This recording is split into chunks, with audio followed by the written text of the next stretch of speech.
Pero yung mga kasambahay nila na hindi naman Muslim, baka pwedeng wag na isama sa fasting na hindi naman sanay sa fasting. So kung yung amo nag-fasting hanggang gabi, itong ating kasambahay, domestic helper ng OFW, na pagod na nga, puyat pa, overwork pa, and then gutom pa.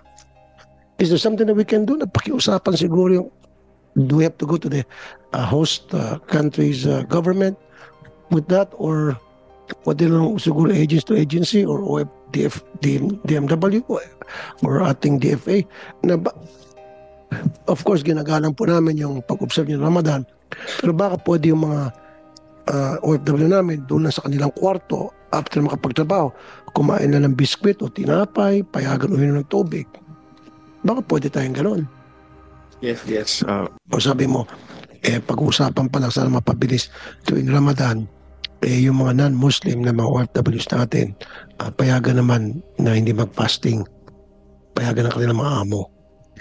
Kasi alam naman po natin lahat, napakahirap po ng trabaho ng ating mga OFWs, yung mga domestic helpers, lalo na overwhelmed sila sa trabaho, puyat pa, minsan sobra-sobrang daming alaga, hindi susunod ng kontrata, which ginagawa naman natin ng paraan yan.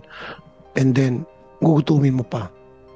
And then, pwede ba pakiusapan din natin po yung ating mga amo na wag naman ipakain tira-tira. Fasting na nga. Totoo po ito. Ang dami ko nakausap. Ginutom ng ating OFW.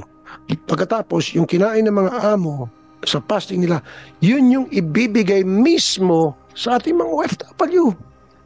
Hindi po ba na-monitor yun? And yung totoo po yun. Kasi ang sinasabi ng amo, ba't pa kami bibili ng pagkain para sa inyo? Nag-fasting kami, kung ano yung nakinain namin, yung kakainin nyo.